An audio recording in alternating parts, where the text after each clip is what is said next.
मित्रांनो, भारतीय अर्थव्यवस्थेची वैशिष्ट्ये या विषयावरील लेक्चरसाठी आपणा सर्वांचे स्वागत आहे. याआधी भारतीय अर्थव्यवस्थेची वैशिष्ट्ये या विषयावर माझे 2 लेक्चर्स झालेले आहेत. यातील पहिल्या लेक्चरमध्ये भारतीय अर्थव्यवस्थेशी संबंधित असणारी 2 वैशिष्ट्ये मी समजावून सांगितलेली आहेत. त्यानंतर दुसऱ्या लेक्चरमध्येही परत दुसरी 2 वैशिष्ट्ये मी सांगितलेली आहेत. अशा प्रकारे मागच्या 2 लेक्चर्समध्ये आपण भारतीय अर्थव्यवस्थेची एकूण 4 वैशिष्ट्ये अभ्यासलेलो आहोत. पहिल्या लेक्चरमध्ये 2 वैशिष्ट्ये सांगत असताना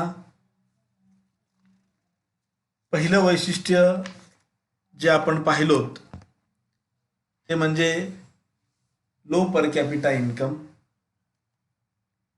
म्हणजे दरडोई उत्पन्न किंवा अत्यल्प दरडोई उत्पन्न. दुसरं वैशिष्ट्य आपण अभ्यासलो ऑक्युपेशनल पॅटर्न, म्हणजे भारतातील विविध क्षेत्रांचा वाटा राष्ट्रीय उत्पन्नात किती आहे या संदर्भातलं दुसरं वैशिष्ट्य. त्यानंतरच्या दुसऱ्या लेक्चरमध्ये आपण आणखी 2 वैशिष्ट्ये अभ्यासत असताना त्यातलं तिसरं वैशिष्ट्य आपण अभ्यासलो हेवी पॉप्युलेशन प्रेशर, म्हणजे भारतात वाढत्या लोकसंख्येचा भार. आणि त्यानंतरचं चौथं वैशिष्ट्य आपण पाहिलो ते म्हणजे भांडवल निर्मितीचा वाढता दर. तर अशा प्रकारे आतापर्यंतच्या 2 लेक्चरमध्ये ही 4 वैशिष्ट्ये आपण सविस्तरपणे अभ्यासलो. आजच्या लेक्चरमध्ये आणखी 2 वैशिष्ट्ये मी या ठिकाणी समजावून सांगण्याचा प्रयत्न करणार आहे. त्यातलं पहिलं वैशिष्ट्य आहे inequality of income and wealth, म्हणजेच भारतीय अर्थव्यवस्थेमध्ये उत्पन्न आणि संपत्तीची जी विषमता आहे त्या विषमतेच्या बाबतीत आपण या ठिकाणी जाणणार आहोत.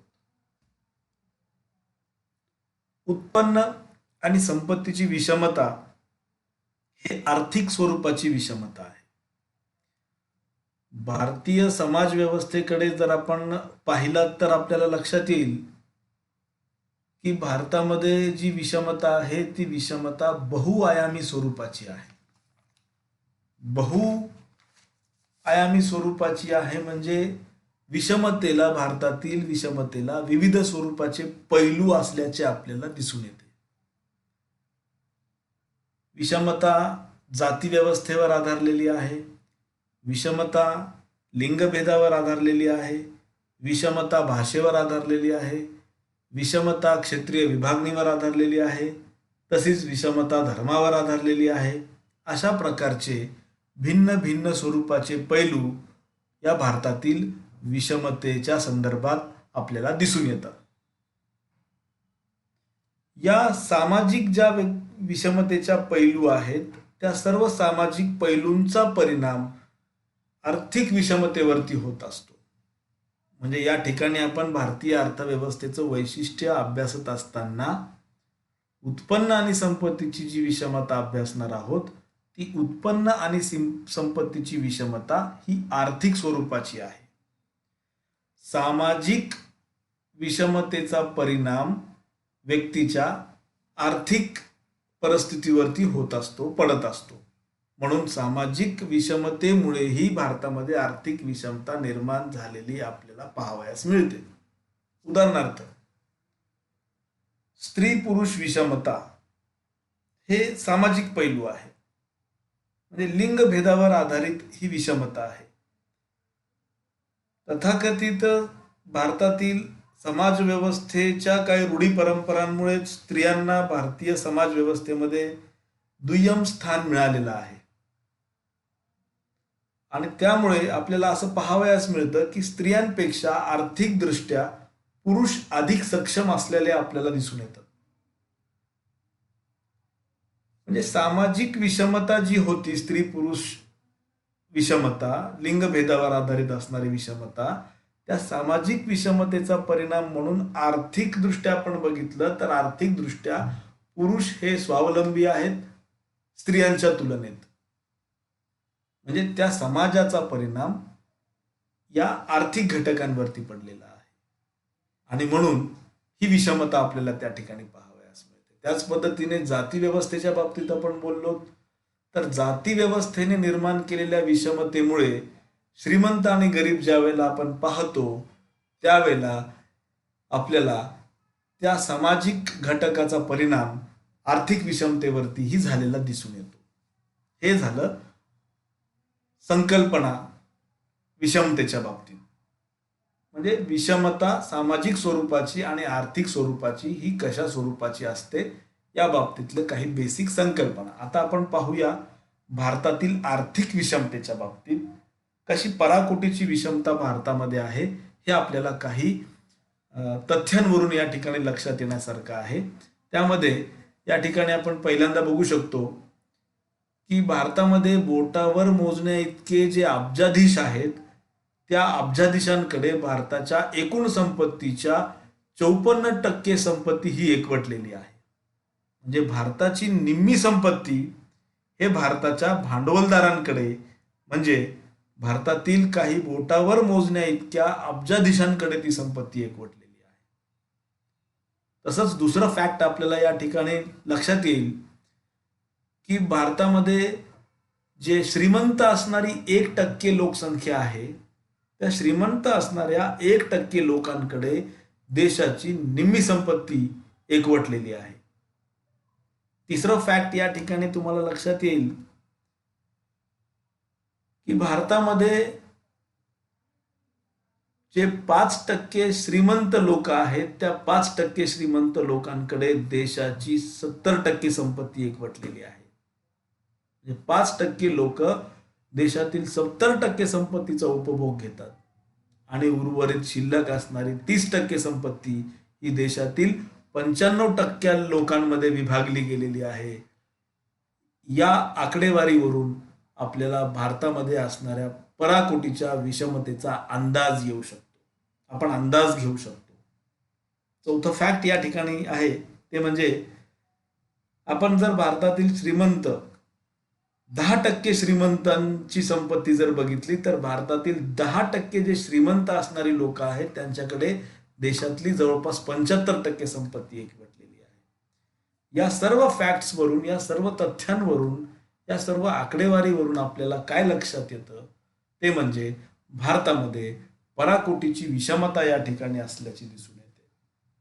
भांडवलदार वर्ग, श्रीमंत असणारा वर्ग हे मोठ्या प्रमाणात देशाच्या संपत्तीचे त्यांच्याकडे एकत्रीकरण झाल्याचं आपल्याला दिसून येतं आणि म्हणून गरीब आणि श्रीमंतांची दरी ही वाढत असल्याची या ठिकाणी आपल्याला पाहावयास मिळेल. आणि म्हणून आपण हे वैशिष्ट्य या ठिकाणी नमूद करतोय की भारतामध्ये मोठ्या प्रमाणात उत्पन्न आणि संपत्तीची विषमता आहे. हे भारतीय अर्थव्यवस्थेचं अनेक वैशिष्ट्यांपैकी एक वैशिष्ट्य आपल्याला सांगता येईल. त्यानंतर पुढचं वैशिष्ट्य आहे poor quality of human resources, मानवी संसाधनांचा निकृष्ट दर्जा. भारतामध्ये जी मानवी संसाधन आहे त्या मानवी संसाधनाचा दर्जा म्हणजे क्वालिटी हे इतर विकसित देशातील मानव संसाधनाच्या तुलनेत कमी आहे. आता हे मानवी संसाधन कशा पद्धतीने मोजलं जातं, त्यांची क्वालिटी कशा पद्धतीने आपण मोजतो. युनायटेड नेशन्स डेव्हलपमेंट प्रोग्राम म्हणजे संयुक्त राष्ट्राच्या प्रयत्नाने 1990 पासून मानव विकास निर्देशांक, ज्याला ह्युमन डेव्हलपमेंट इंडेक्स असे म्हणतात, हा मानव विकास निर्देशांक ह्युमन डेव्हलपमेंट इंडेक्सला मराठीमध्ये मानव विकास निर्देशांक असे म्हणतात. संयुक्त राष्ट्राच्या त्या संस्थेच्या प्रयत्नाने म्हणजे युनायटेड नेशन्स डेव्हलपमेंट प्रोग्राम, संयुक्त राष्ट्र विकास कार्यक्रम या संघटनेच्या या यंत्रणेच्या प्रयत्नातून 1990 पासून जगातील विविध देशांचा मानव विकास निर्देशांक मोजला जातो. मानव विकास निर्देशांकाची संकल्पना सर्वप्रथम पाकिस्तानचे अर्थशास्त्रज्ञ महबूब उल हक यांनी मांडली. त्यानंतर भारतातल्या अमर्त्य सेन सारख्या अर्थशास्त्रज्ञांनी आणि जगातील इतर अर्थशास्त्रज्ञांनी या संकल्पनेत भर टाकली, त्याचा विकास केला आणि 1990 पासून UNDP म्हणजे युनायटेड नेशन्स डेव्हलपमेंट प्रोग्रामनी जगातील विविध देशांचा मानव विकास निर्देशांक काढण्याचा प्रयत्न सुरू केला आणि त्यातून देशाच्या मानव विकासाची जगातील विविध देशाच्या मानव विकासाची क्रमवारी लावायला त्यांनी सुरुवात केली. हे मानव विकास मोजत असताना म्हणजे निर्देशांक काढत असताना या निर्देशांकात प्रामुख्याने 3 घटक महत्वाचे मानले जातात. 3 घटकांचा मोजमाप केला जात असतो, त्यांची सरासरी काढली जात असते. पहिला घटक, मानव विकास निर्देशांकात मोजला जाणारा पहिला घटक म्हणजे एज्युकेशन, शिक्षण. या शिक्षणामध्ये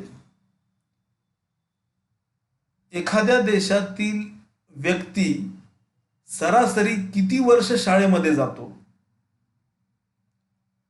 आणि दुसरी बाब म्हणजे एखाद्या देशातील व्यक्ती त्याला शाळेत दाखल केल्याच्या नंतर किती वर्षापर्यंत तो शाळेत जाण्याची अपेक्षा आहे, हे या ठिकाणी मोजलं जात असतं. म्हणजे त्या देशातील शैक्षणिक पातळी कशी आहे हे एक घटक मानव विकास निर्देशांकात मोजला जात असतो. त्यानंतर मानव विकास निर्देशांक मोजतानाचा दुसरा घटक आहे हेल्थ. हेल्थ म्हणजे लोकांचं आरोग्य. ज्या देशातील मानव विकास निर्देशांक मोजला जात आहे त्या देशातील लोकांचे आरोग्याची परिस्थिती किंवा आरोग्याची स्थिती कशा पद्धतीची आहे, आरोग्य मोजण्यासाठी त्या देशातील लोकांचा सरासरी आयुर्मान लक्षात घेतला जातो. एखादा व्यक्ती जन्मल्याच्या नंतर त्या विशिष्ट देशामध्ये तो किती वर्षापर्यंत जगू शकतो याला आपण म्हणतो सरासरी आयुर्मान. हे सरासरी आयुर्मानही या निर्देशांकात मोजला जात असतो. त्यानंतर हे निर्देशांक काढण्यासाठी तिसरा महत्वाचा घटक म्हणजे इन्कम, म्हणजे लोकांचं दरडोई उत्पन्न. लोकांच्या राहणीमानाचा दर्जा तपासण्यासाठी त्या देशातील लोकांचं दरडोई उत्पन्न तपासणं गरजेचं असतं. आपण मगाशी भारतीय अर्थव्यवस्थेचं पहिलं वैशिष्ट्य अभ्यासत असताना पहिल्या लेक्चरमध्ये असं अभ्यासलो की भारताचं दरडोई उत्पन्न हे अत्यल्प आहे. भारताच्या तुलनेत विकसित देशांचं दरडोई उत्पन्न हे 20 पटीने 30 पटीने आणि काही देशांचं 40 पटीने अधिक असल्याचं आपल्याला लक्षात येईल.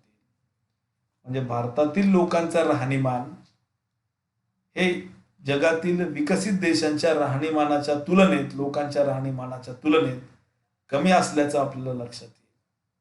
तसेच जर आरोग्याच्या बाबतीत बोलायचं झालं तर भारतातील लोकांचं सरासरी आयुर्मान हे 69 वर्ष आहे.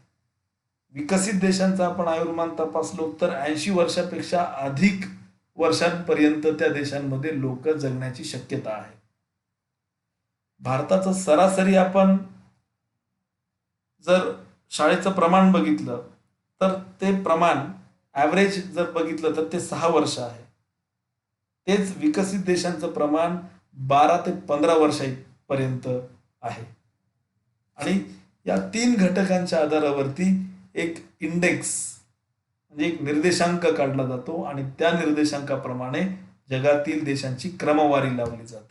या सोबतच्या तक्त्यामध्ये आपण पाहू शकतो हे 2019चे ह्युमन डेव्हलपमेंट इंडेक्स मानव विकास निर्देशांकाचे आकडे आहेत. त्यात 0.95 एवढे सर्वाधिक मूल्य मानव विकासाचं मूल्य असणारं देश हे नॉर्वे आहे, ज्याचं मानव संसाधन विकासामध्ये जगात पहिला क्रमांक लागतो. आणि भारताचं चित्र आपल्याला बघायचं असेल तर भारताचं मानव विकास निर्देशांकाचं मूल्य हे 0.64 इतकं आहे आणि एकूण 189 देशांची क्रमवारी 2019 मध्ये बघण्यात आली, त्यामध्ये भारताचा 129वा क्रमांक असल्याचं आपल्याला लक्षात येईल. सगळ्यात निम्न मानव विकास निर्देशांक असणारा देश हे आफ्रिका खंडातील नायजर हे देश 189व्या क्रमांकावरती आहे. त्यांचा मानव विकास निर्देशांक 0.37 इतका कमी आहे. भारताच्या तुलनेत चायनाचा मानव विकास निर्देशांक अधिक आहे. त्याचबरोबर भारताच्या शेजारचे श्रीलंका आणि बांगलादेशचा मानव विकास निर्देशांक हे भारतापेक्षाही अधिक असल्याचं आपल्याला पाहावयास मिळेल. विकसित देशांचा मानव विकास निर्देशांक हे या आकडेवारीमध्ये आपल्याला पाहावयास मिळेल. जपान, इंग्लंड, अमेरिका यासारख्या देशांचा निर्देशांक 90च्या पुढे आहे आणि त्यांची क्रमवारी या ठिकाणी आपल्याला पाहावयास मिळेल. तर अशा प्रकारे तुलनात्मक दृष्टिकोनातून आपण जगातील काही देशांची तुलना केली असता भारतातील मानव विकास निर्देशांक हे निम्न पातळीचं असल्याचं आपल्याला या ठिकाणी पाहावयास मिळेल. हे या भारतीय अर्थव्यवस्थेच्या वैशिष्ट्यांमधलं एक वैशिष्ट्य आपल्याला या ठिकाणी सांगता येईल. तर अशा प्रकारे ही 2 वैशिष्ट्ये या लेक्चरमध्ये आपण अभ्यासलेली आहेत. आता पुढील लेक्चरमध्ये आणखी काही भारतीय अर्थव्यवस्थेची वैशिष्ट्ये मी समजावून सांगण्याचा प्रयत्न करणार. या लेक्चरमध्ये मी इथेच थांबतो. धन्यवाद.